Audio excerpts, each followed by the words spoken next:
Never fucking had it. Shut No way. Never fucking No had it. way. But also, you trying to tell us something else right now?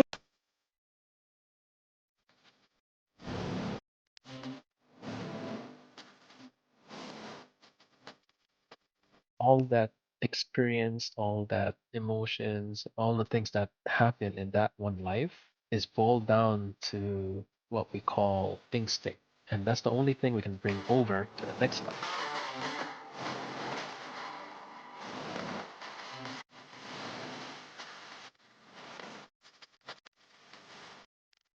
Coincidence? Coincidence? Coincidence. There cannot be three. Hello and welcome to the Collective Minds podcast. Today's episode is a very special one about an elusive cryptid we all know and love that has a bigger backstory than a Sasquatch turd after a Taco Titty Tuesday. Tonight you have me, Astral, and my boy Jay. So Dang. yeah, there you are. So we're going to just dive right into it. All right, I'm going to butcher this. So back in 1926, near Dam in the southeastern foothills of China, a creature described as being humanoid in appearance with a black or dark gray color with wings and red eyes was being seen all over the area and being reported by multiple witnesses. This creature became known to those witnesses as the Man Dragon. On the afternoon of January 1926, during the height of the Man Dragon sightings, Dam suffered a massive structural failure and collapsed, sending over 40 billion gallons of water crashing into the farming villages below. Several villages were entirely destroyed beneath the massive force of rushing water, and when the water finally drained, the death toll was estimated to be over 15,000. Although most records and reports of this disaster were destroyed by the ruling Communist Party, many of the survivors of this horrible disaster did confirm that the Man Dragon not only showed itself above the ill-fated dam, but also to many of its victims at the same time. So whatever this creature was, Jay, it had something to do, some sort of correlation with the downfall of this dam and the deaths of so many people in China. 1926 people. So here we go to the next sighting of a creature the same description. The first sighting of what appears to be the same descriptive beast comes from November in 1966 in Clementine, West Virginia. The first people to spot it were a group of grave diggers. These grave diggers described seeing a huge flying figure dashing from tree to tree. They further described it as its appearance as a winged brown human being. However, it did not stop there.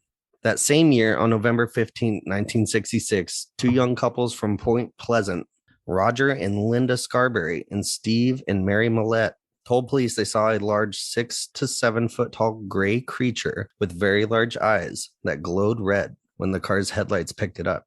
They described it as a large flying man with 10-foot wings, said it was a clumsy runner, that it lifted off of the ground like a helicopter and started following their car in an area outside of town known as the TNT area, the site of a former World War II munitions plant.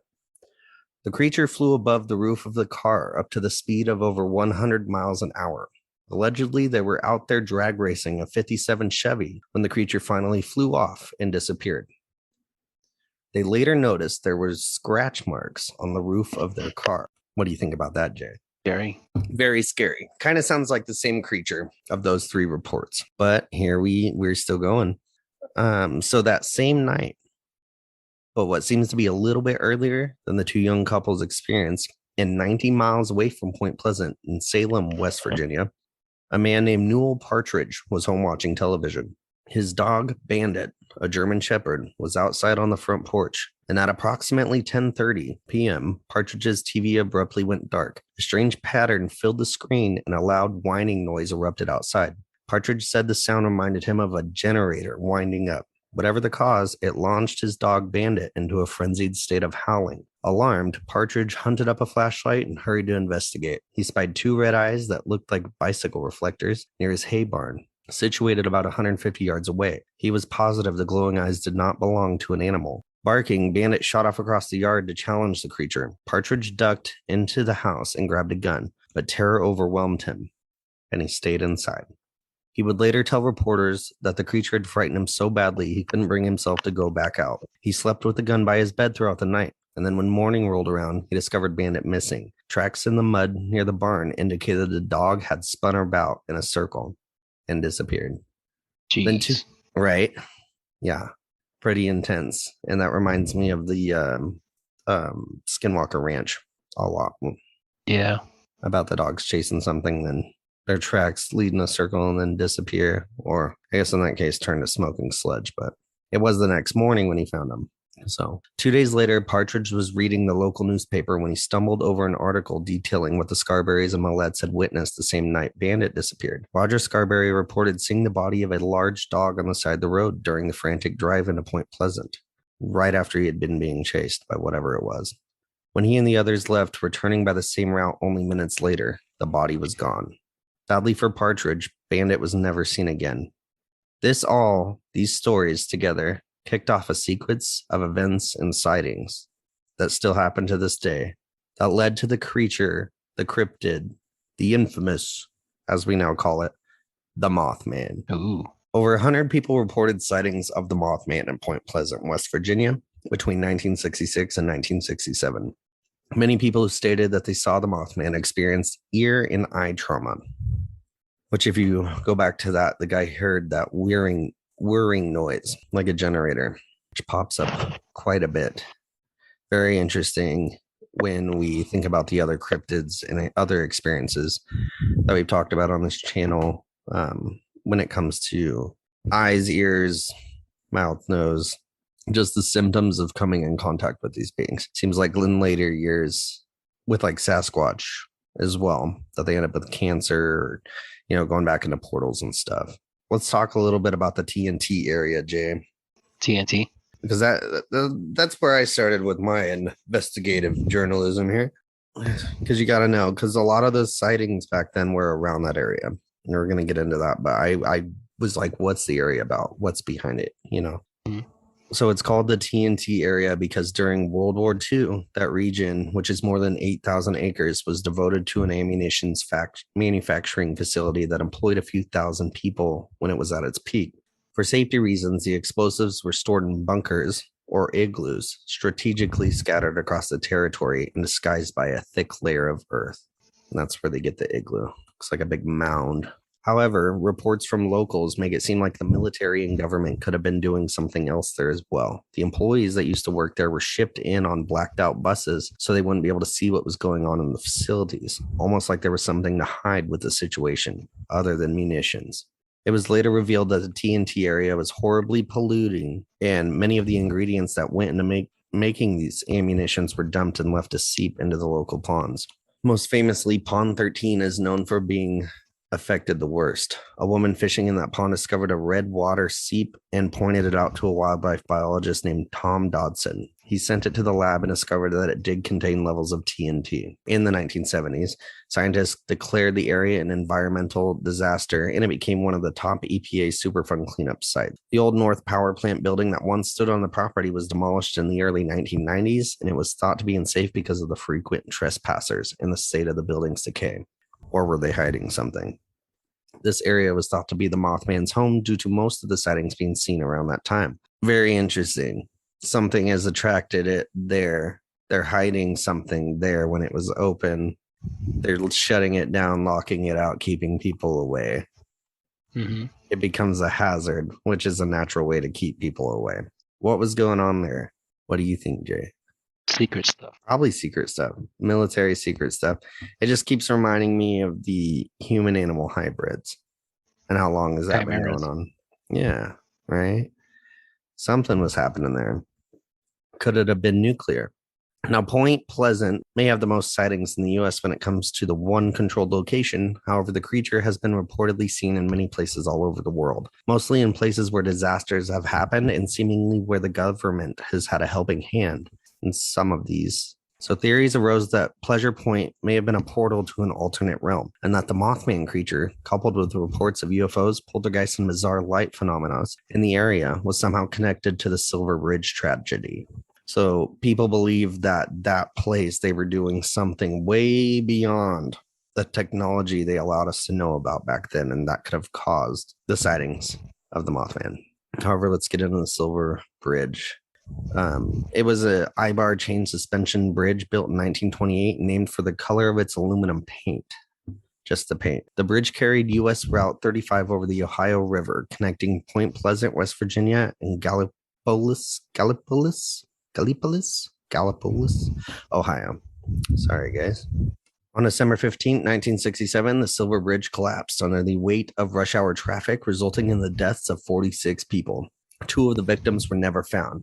Investigation of the wreckage pointed to the cause of the collapse being the failure of a single eye-bar in the suspension chain. The president at the time then made the first official bridge inspection regulations. Right before the collapse, though, it was reported Mothman was seen around the bridge. Now, the correlation with that I found is almost like the Titanic, right? There's this great bridge. Everyone loved it. There was so much pride in this bridge, and it was made with a new type of metal. The engineer that made the bridge was sure that he didn't have to do it the same way he was making other bridges, because this bridge actually has sister bridges that are still up today. And the metal was supposed to be stronger. And so different way they built it. It was supposed to be super safe.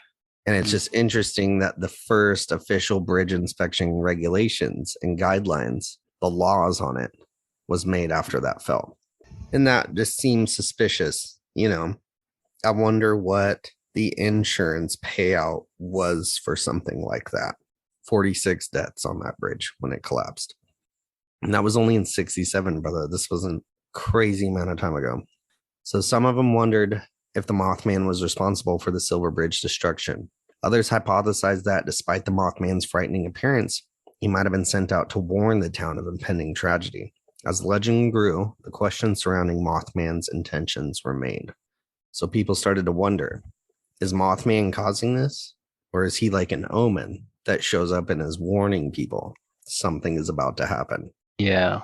And a lot of people that know about Mothman, that seems to be what it's pointed at, is that he's not causing this to happen, is that he shows up before something happens. Hell, but we're about to get into that, Jay. So back on September 10th, 1978, a mine collapsed in Freiburg, Germany, resulting in the loss of many lives. 21 miners who were due to work that day were scared away, though, by the sight of a Mothman-type creature at the entrance of the mine, which became known as Freiburg Shrieker. Another sighting, another intense possible tragedy. Then on April 26, 1986, in the Soviet Union, the world's worst nuclear disaster occurred when an explosion took place during a routine systems test of Reactor 4 at the Chernobyl nuclear plant. The nearby town of Pripyat served as a base for the first responders, but was later evacuated due to the presence of harmful radiation. In the decades following this disaster, rumors have flown on cryptozoology inclined corners of the internet that Chernobyl workers and residents of Pripyat saw something very eerie in the days prior to the explosion.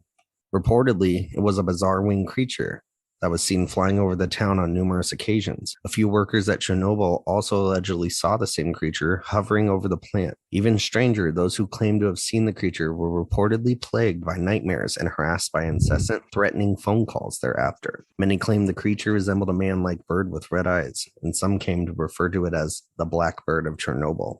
Kind of creepy. Yeah. Gives me a little bit of chills.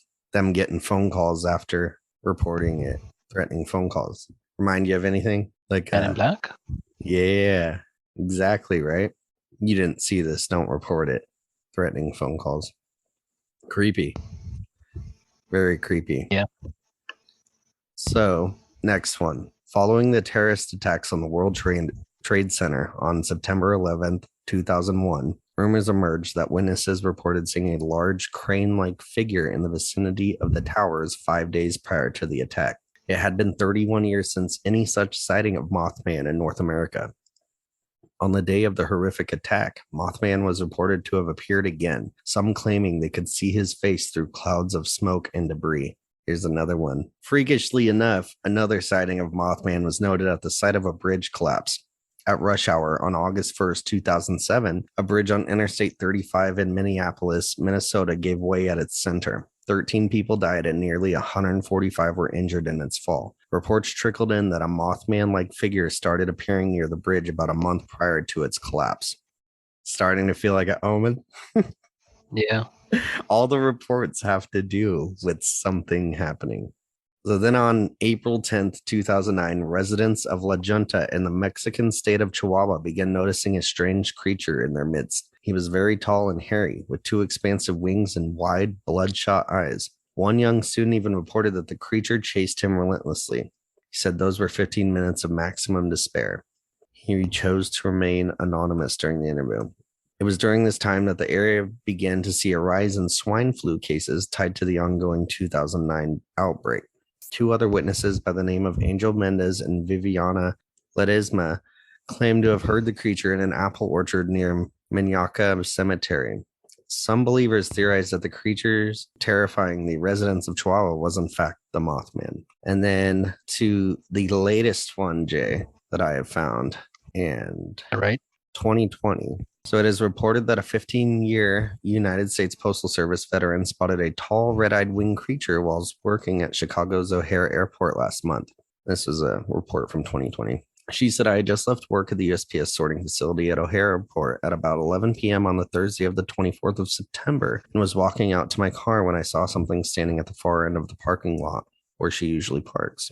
First, I thought it was a very tall person with a long coat. As I got closer to my car, I unlocked my car, which caused my headlights to come on.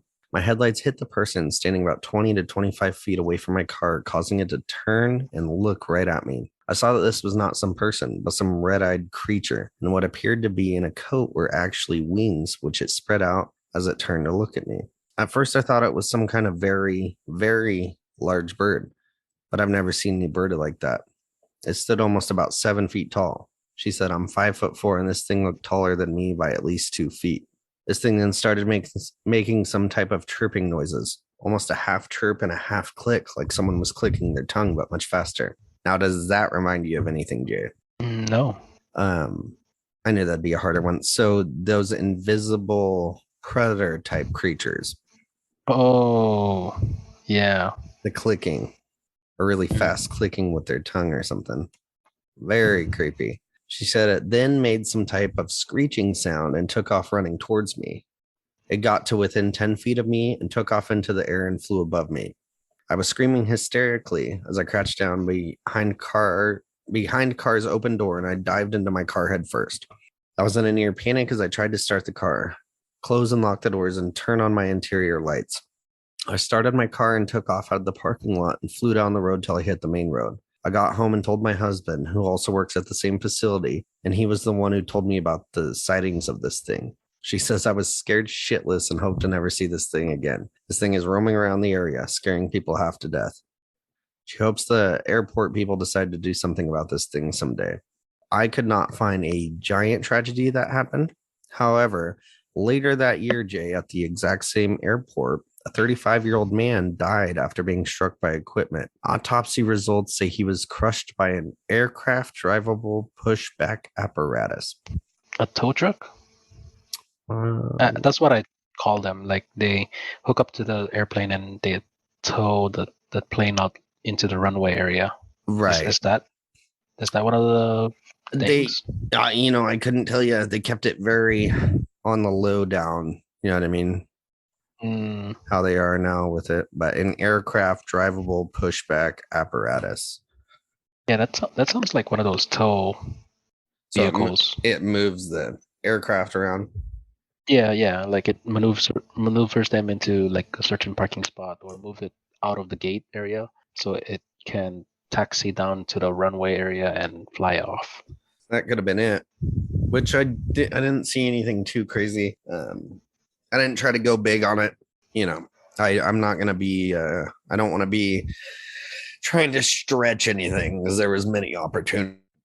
I'll leave that one to decide on. Look into if they want, because But so what do you think, Jay? What do you think about the Mothman? Not as scary as I thought, but I can see how scary this thing could get. Right. Because it's not like a Sasquatch where they have the strength of 50 guys that could rip you apart. and have like mind control, and they can close the distance of like 50 feet in like seconds. Well, it seems like he's almost helpful. There's no reports of like someone disappearing, after reports, or it's like it's either it's chasing people and then takes off. Like it was chasing us and then something disappeared. I mean, a dog did die, but it's like it's trying to get people out of the area. Like push them away, so whatever happens doesn't happen to them. It's creepily angelic. Yeah. Is Mothman a sweetheart? If you put it that way, it's like a omen. That's all I can think when I think of Mr. Mothman here is omen like. And it's just weird because the amount of reports that come in about it only, with Sasquatch, it's reports all the time. These only happen around tragedies. And when they come in, there's tons of them. It's not just a couple, and people are like, yeah, there was this weird giant bird man flying around for a while, but they're probably too far away. They can't tell how big it is, which is hard to tell how big a bird is until it's right there on you or flies right above you. And you're like, damn, that's a big bird. I mean, 7 feet tall is crazy. Like the eyes, like a ship out on the ocean. You can't really tell. And usually if something was 7 feet tall flying in the air and it was far away, you're naturally to think there's no way that's 7 feet tall. And I'm kind of getting a vibe it's skinny. I'm getting a vibe it's real skinny. That most recent report, how she thought it was a person in a coat. Yeah. She didn't say it was like a big muscular person in a coat. She thought it was just a big long coat. So I'm guessing this thing is kind of skinny is what it is. Because I mean, think about it. If you thought it was a person, and then also the wings, it was a coat. If this thing was like big and jacked, built thick, like a Sasquatch, it'd be like it was a bodybuilder in a coat. I didn't think it was a person because of how wide it was. But it's got to be skinny enough to be like, I thought it was a tall person in a coat, and then it turned and opened its wings, and it freaked me out. But yeah, it's crazy. The details there about the scratch marks on the car. Those details are hard to find. A lot of the locals, though, there's something with that. Like when they talk about it in Point Pleasant, they were like, something happened and it all stopped, which is very, very weird. And all these tragedies that it had with, which it's like, is it like a soul reaper? Is it the Grim Reaper, Jay? It's creepy. Or is it more like a warning? I have a feeling it has something to do with, I mean, definitely the government's got their hand in it. And all of these things kind of seem to be connected to the government in some sort of way. All those tragedies we just named off. The swine flu, 9/11, that, what's it called? The nuclear one, the bridge. That has Titanic feelings all over it, to tell you the truth. It just so happened to be this new metal mix. This new steel metal mix. Titanic? Yeah, man. You don't know about the Titanic? The Titanic was a big insurance claim. Oh, I know that, but there was Moth Man there? Oh, no. I'm just saying, because people see how Mothman always shows up at tragedies. Okay. Now, I'm just kind of hinting at, I don't believe these tragedies are all accidental tragedies. I think that... Got it. Yeah, I think the government, some sort of government, has a little bit of play in these tragedies. And that's what I saw when it was putting everything together was, hold on, these are major events, but I don't think that they're accidental major events, just to say. So what do you think, Jay? What do you think? 2020, you think we're going to have one in 22, Mothman sighting? Maybe. Oh, shit, dude.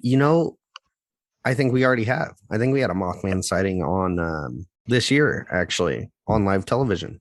Really? Yeah. You don't remember? Remember when... about biting, right? Yeah. What am I about to say, Jay? Did he poop in his pants? No, the Mothman didn't poop in his pants. Remember when a bird flew by and pooped on his shoulder, though? Yeah. That was Mothman? That was the Mothman, dude. And he was warning of a damn tragedy happening. I don't know. Maybe the Mothman can teleport poo poo into the pants at the Vatican with the Pope. Oh gosh. I'm just waiting for it. Maybe Ukraine-Russia war. Maybe something's going on there. Maybe Mothman doesn't know where to go with all the tragedies going on these days. You know what I'm saying? That motherfucker's hiding out right now, smoking a cigarette, just going, "Oh my god!" If Mothman doesn't really actually fly, physically fly, Mothman gotta have some sort of income coming in, because flying overseas is like $3,000 one way now because of jet fuel being so expensive. So either Mothman is being funded by the government, or Mothman has a pretty good day job, and he can afford to fly overseas and right, warn people. Mothman's probably old right now. He's like, damn. For those of you that have stuck with us on this pod this far, I'm about to drop a bomb on Jay. So Jay, there are theories, very interesting theories about the Mothman that say the Mothman may just be John Teeter. I was gonna say Barack Obama, but okay. So back in one of John Teeter's stories was a man in a green suit, reflective green weird suit. Mm-hmm. Now, the idea is that the Mothman could possibly be a time traveler. And that's why he's showing up trying to warn or document or stop these tragedies from happening. And that John Teeter could be him, could be someone wherever John Teeter came from. The suit, the coat, the jacket they were wearing that stood out from the days that it was reported could actually be some sort of mechanical futuristic from the future suit that has wings and they're able to fly. What do you think about that? I don't think I would believe it, but it's an interesting theory. Very interesting. There's three ways to look at it. For one, I guess more than three. For one, it's some weird bird. It's totally a cryptid that just survives, it's out there, which is also, I guess, a weird bird. It could be a time traveler, could be an omen, or it could be something created by the government. Now, I believe in two things. I think the portal. I think they've been working on portals and nuclear destruction and weapons and all that stuff has been going on a long time. And I think something with that could have caused an opening, like Skinwalker Ranch, and this thing came from a different dimension. Or it could be something from the future, because whatever, it knows what's going to happen. So by knowing something's going to happen, either it's doing it, it's like psychic looking into the future, or it's something that can look into the past. So with that, we break it down and go, is it a creature? Seems to be a creature, has a purpose though. Yeah. Right. But is it no one? I mean, things don't do things out of the good of their heart. It could have been a weapon, though. I mean, it could have been a weapon by the government to create these things and freak people out. It's pretty crazy. Be like a hologram. Oh, like there you go. Like these sightings where they're like debris of moth fuzz, or you know moth, right? Moths, if you kill them, they leave this dust thing. Have you noticed that? Yeah, the powder on their wings. They have like more of it than butterflies. Butterflies have it too, but yeah, it's like if you wipe it off, they can't fly. Yeah, like does Mothman leave something like that at these scenes of sightings? I see where you're going with this, and I like it. Like there's no evidence of Mothman being there other than that dead dog. You are correct. There is no evidence ever of Mothman being there other than that dead dog. Yeah, because if we're calling this creature Mothman, one indicator that it's kind of like a moth would be that dust.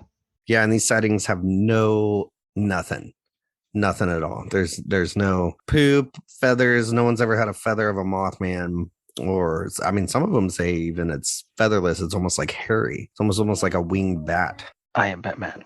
They should color that Mothman black then. Oh yeah, they should. So who knows what it is? See, no one describes it as a moth. You know what I'm saying? And the Chinese are very descriptive of it. And they called it the man dragon. Right. There we go. So if they don't say feathers, it's typically hair or something. They don't get that descriptive of it. All they know is that it spreads its wings and it flies away. But no one ever says like feathers. And so that could be like the mothy part of it. Maybe it's fur, maybe it's skin like a bat. I don't know. Or maybe it's scaly like a dragon, Jay. But isn't that crazy? All the way from 1926 in China, all the way to 2020 in the United States. These people have different languages, backgrounds, and everything. And we could keep going. Like we have the internet now, and Mothman is a known name and stuff. But back then, man, why are these people describing the same damn thing around the same situation, which is tragedies? And it makes you think, too, how long has this been going on? And that kind of puts me out of the whole, our government has something to do with it. Back in 1926, has this thing always been here? What is it? Is it eating souls? Is it trying to help? Is it the only thing we know about it being mothy? Media has taken a hold of it, of course. Everyone is described, Jay, is a man with red eyes, big red eyes, and wings, not a moth. So I think why they call the Mothman is because they can't call him the Batman, because the Batman's already trademarked, and it would have been pretty off for that creature of the night to be referred to as Batman with the beady glowing red eyes. And that's all I gotta say. I'm Batman. Well, that's all I got for man. I mean, whatever, man. That's the thing I think is whatever, man. Send us out, Jay. Let them know. Well, if you guys like this content and you like to hear more of us talk about random shit, please like and subscribe this video. And if you do want to be notified for new videos that are uploaded, click the bell icon. Hell yeah. Thanks, Jay. And you can find us on like Spotify, obviously YouTube, Pandora, iTunes Music. There's like a million of them we're on. So check us out, PM us, whatever you need.